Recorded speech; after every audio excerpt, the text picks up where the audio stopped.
My name is Mike. Here at Highland Hill Farm, we're going to talk about how we mulch trees. And the first place we start at is out here in the woods to give it a good idea of how trees grow naturally with its own type of mulch. On the ground you can see there's a bunch of leaf litter, old leaves that fell off the tree. We're actually in December right now, and you can see that there's lots of leaves on the ground, and the leaves are the tree's mulch. When the leaves fall off the tree in the fall, they fall to the ground and they cover the ground. You can see that there's very little spots here where you can see open ground. And these leaves are the mulch. Now, the mulch, these leaves do a couple things for the tree. First thing is it insulates the ground so that the roots do not have the free stall. Secondly, when the leaves break down, they create an organic layer on the surface. It's called the over-horizon in the soil. So, if you dig down through forested soils, most forested soils have an O layer. And that's just because these leaves, when they break down, they turn black, and that black layer is the over-horizon. Second, another thing that leaves do for trees is that when their acorns drop or their seeds drop, the leaves cover the seeds so that they get a little blanket for them to be germinated, or if it depends on what kind of seed it is too. But the leaves do insulate the seeds for it. So now we know some information about what leaves do, and when we plant trees in our landscape, we try to kind of mimic what the trees in the forest need in order to grow. So when we make beds in landscapes, we usually try to make beds where the root zone is for the smaller tree. Then when we put mulch around it, we try to simulate what leaves are like in the landscape. So when we put mulch down, the first year you can put mulch down fairly heavy. Now, not too heavy, you're going to curl the tree, making big mountains of mulch everywhere, but you want to mimic that over-horizon in the soil profile. So you put some mulch down so it decomposes and makes a nice, really nice place for the soil microbes to be, and for the different things that the mulch would do.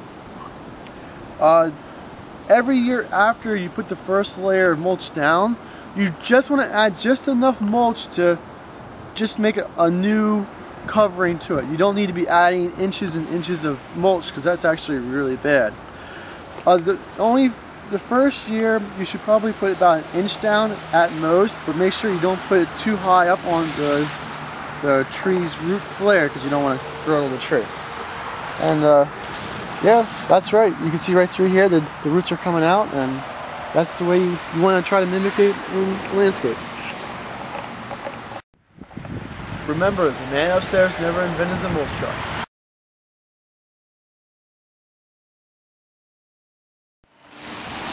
Here at a parking lot, you can see an oak tree, and we're just taking a look at the mulch bed around it. I do like the mulch bed. You can see that it's not too much mulch. You can see some of the dirt coming through. You can see parts of the root flare coming out, and it's a fairly large sized bed for it.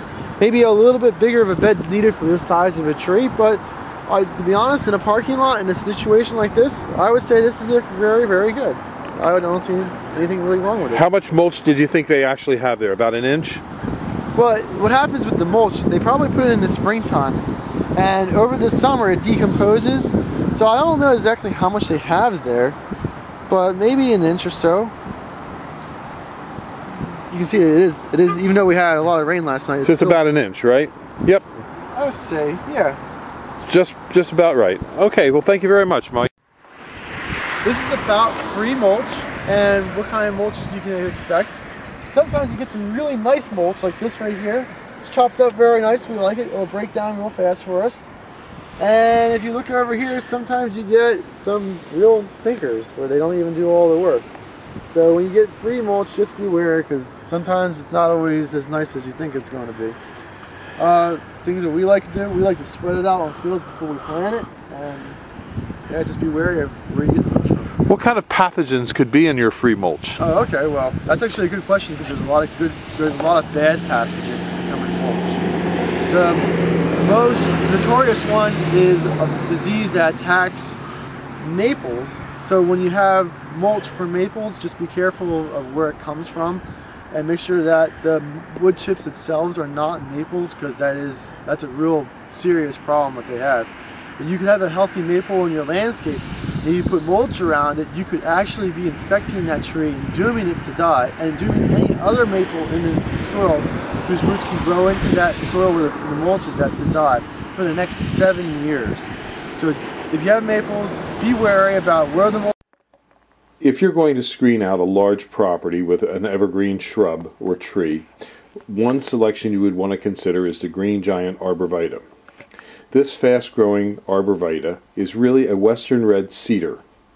Its normal habitat is on the western coast of North America in Washington and Oregon.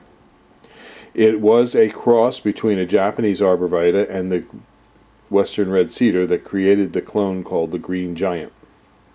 This particular variety is very easy to grow, has a small fibrous root system, and can actually put on growth of 3 feet a year in many locations if properly cared for. It forms a very nice tight screen. It's usually planted between 5 and 8 feet apart, and when it's planted, it's easy to grow. At Highland Hill Farm, we deliver and plant these onto properties in the East Coast. When we deliver and plant multiple trees, we always install a drip water system. That helps these trees get established. When you are considering a screening or buffering project, give us a call or send us a picture of your site for free review. We're located in Fountainville, PA, Milan, PA, and Lenore, North Carolina.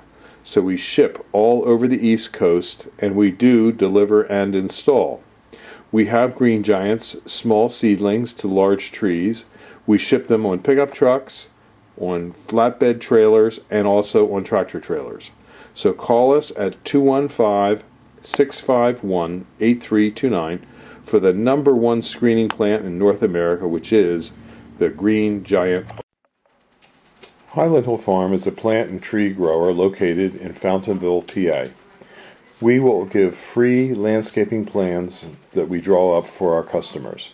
Just email us pictures of your site and a description of what you want your landscaping to accomplish, and we will help you select trees and shrubs for the desired purpose that you have in mind.